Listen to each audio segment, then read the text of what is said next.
So today is our white stone ceremony, and the first thing I need to ask is, did everybody get a piece of white paper and a pen as they came in? Anybody not get? Okay, great. If you guys could keep your hands up, and Jim and Bill will distribute pens and paper.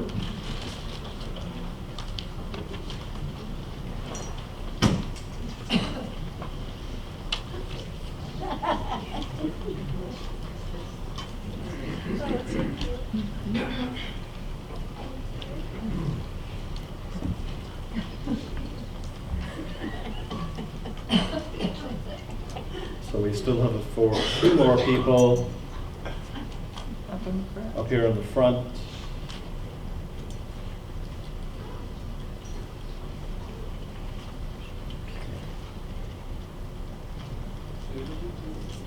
Okay, one here.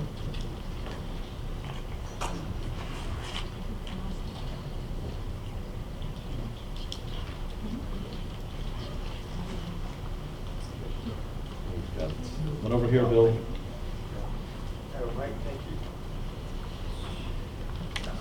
All right, I think we're good. Got the logistics out of the way. So,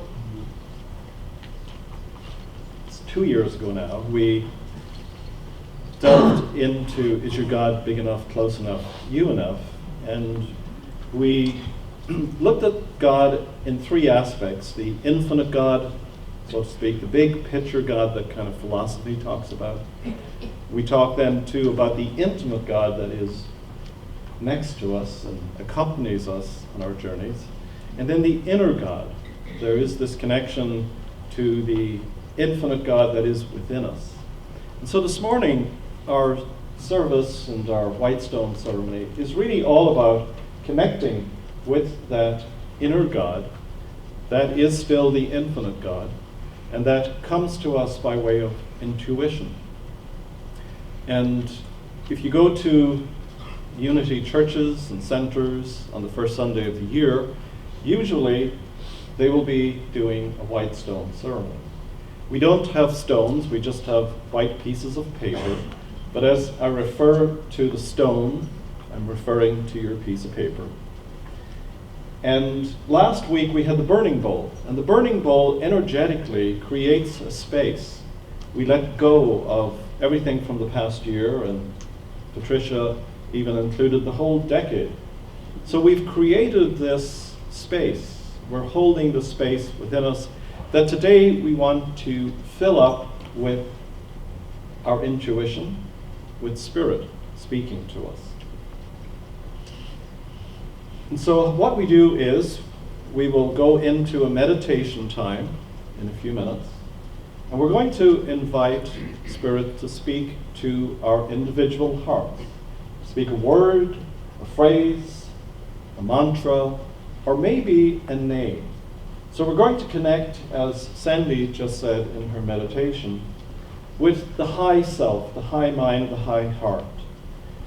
And we are inviting guidance for the coming year.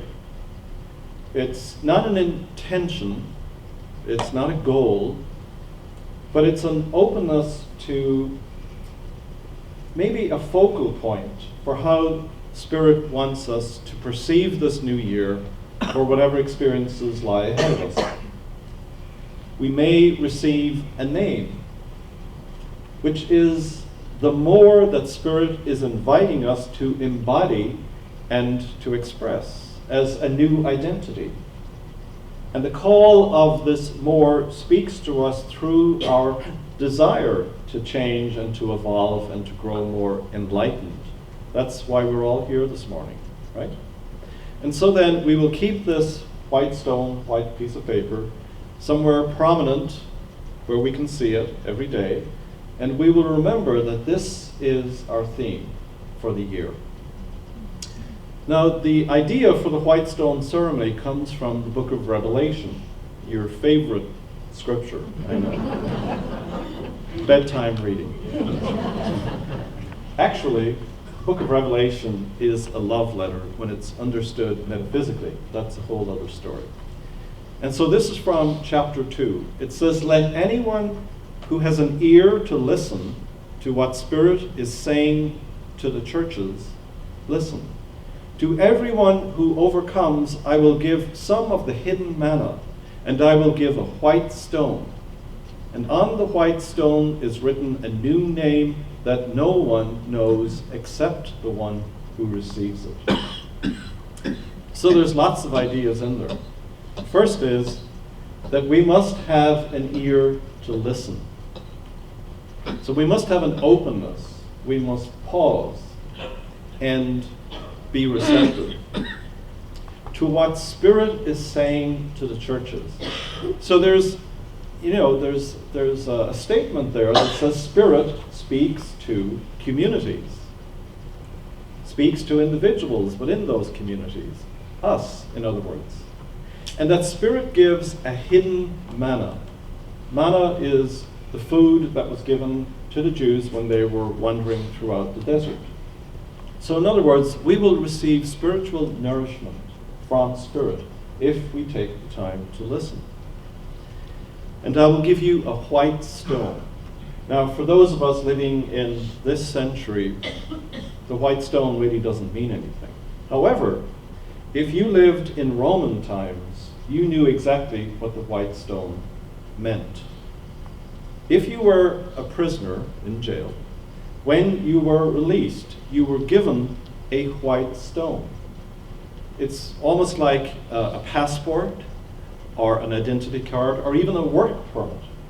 It meant that you could rejoin society. Without this white stone, you couldn't have access. You'd be kept out. So this is all about freedom. And what that scripture is saying to us, that we will be given some internal spoken word from God that will give us freedom in the coming year. That's what we're all about, is growing into our freedom, into our identity as the presence of God.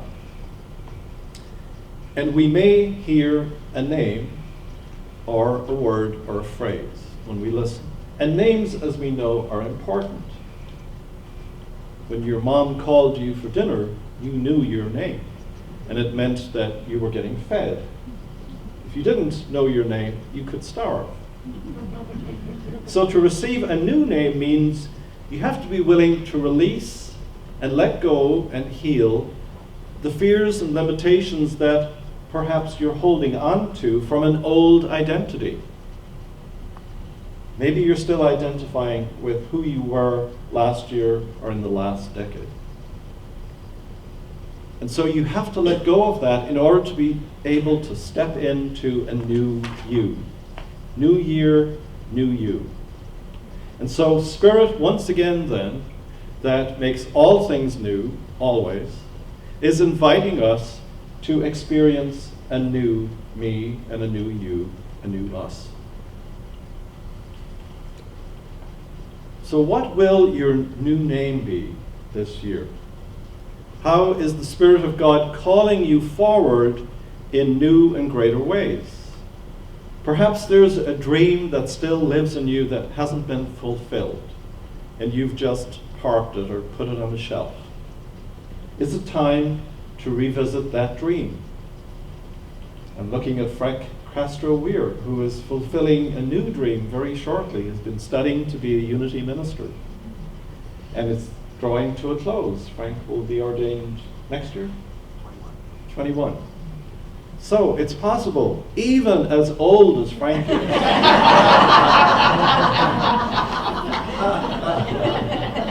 I know there's an ad on TV right now, isn't there? And it's about so-and-so was such and such an age when they did, I don't know if you've heard that one. Hemingway was 56 when he wrote The Old Man and the Sea. And then they give examples of other people in their 60s and 70s who did these incredible things. We should never give up on our dreams, because our dreams are the vision of God for us and our desire for this full potential that we want to step into. Your new name may come to you then as a new calling, as it did to Frank.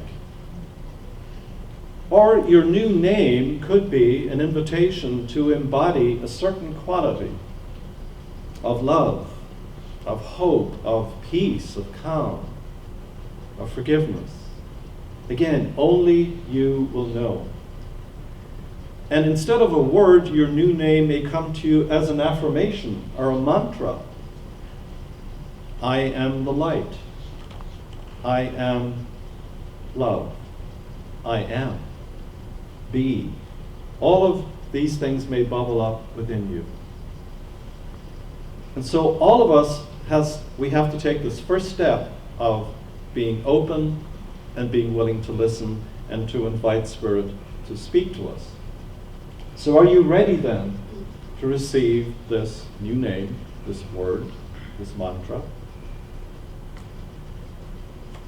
When you're ready to start afresh, you must wipe the slate clean.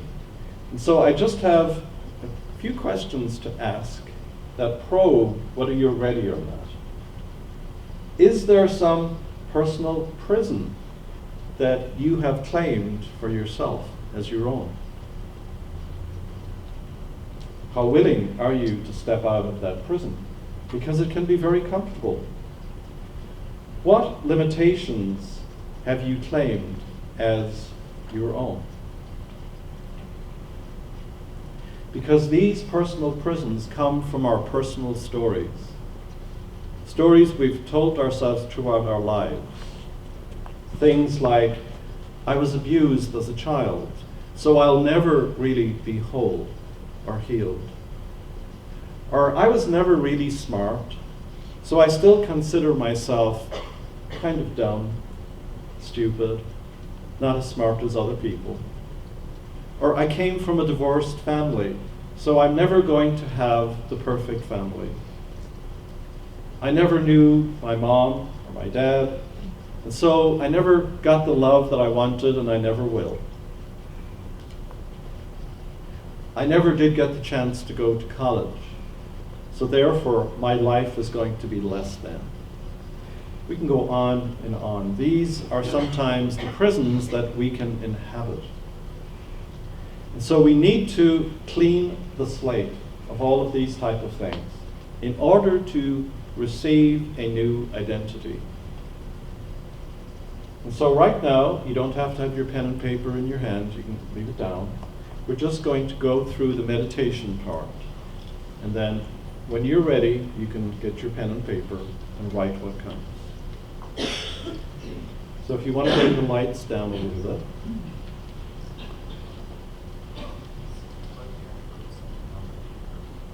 You can write on the other side. It's just for you. No one else is going to see it. So once again, I invite you, if you're comfortable, to close your eyes. Let your shoulders relax. Let go all of the stress and the tension. And allow yourself to connect with this inner presence of God that you are.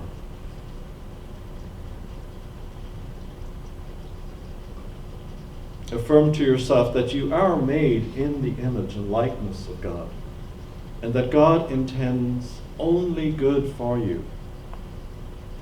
Freedom. And God says to you now, behold, I make all things new. Everything, every detail of your life can be turned over and made new. Perhaps we can sense ourselves just filling with the light of Spirit, the light of the divine. And we can affirm, I am the light I am.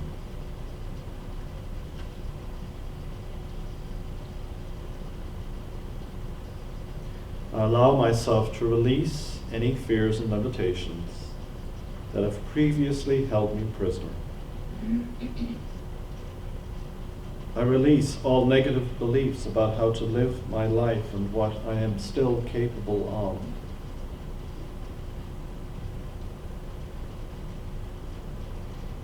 perhaps you can imagine yourself stepping out of a prison cell into the daylight, being filled with joy and enthusiasm and expectancy. Feel and know that you are now free to express your highest self, to live your greatest good.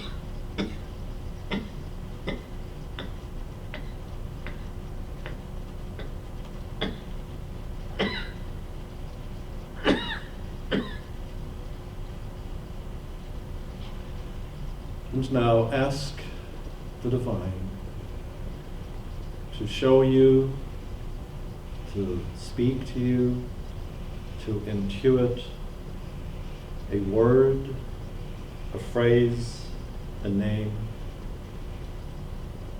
a mantra.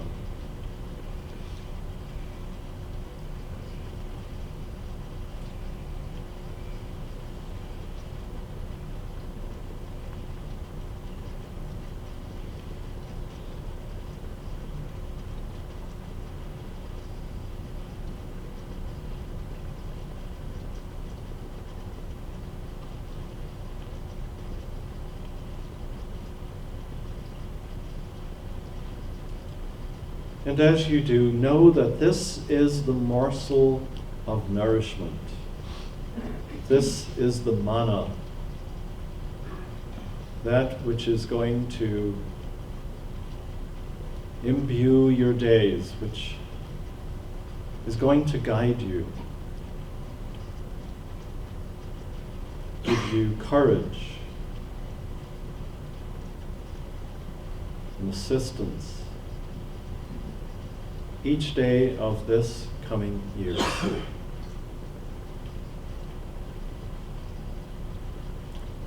You may be surprised by what came up. You may not initially connect with it. You may wonder why. Just let all of that go and accept what came to you as divinely inspired. Your intuition, your gut, your heart, your mind, being a channel for Spirit to speak to your soul uniquely. So if you're ready, I invite you now to take a piece of paper and a pen and write the name or the word or the phrase or the image that came to you.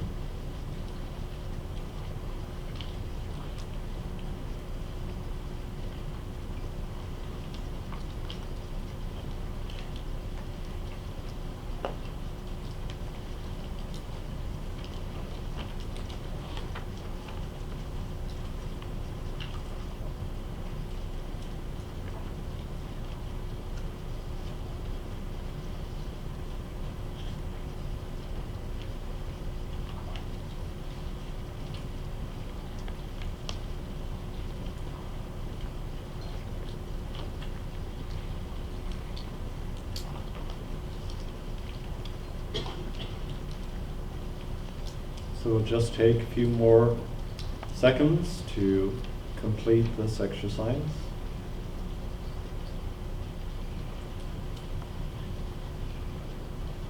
And if for any reason you weren't able to tune in, you can always do this yourself sometime this afternoon or at another time during the week.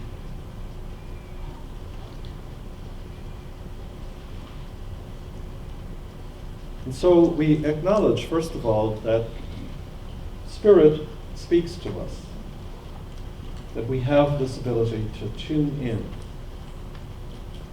And we give thanks for that ability. We give thanks for whatever word arose, whatever name or phrase came to us. We appreciate the way in which Spirit is always with us, always open to guide us if we are willing to allow it. And so we allow gratitude to well up in our hearts for whatever was given.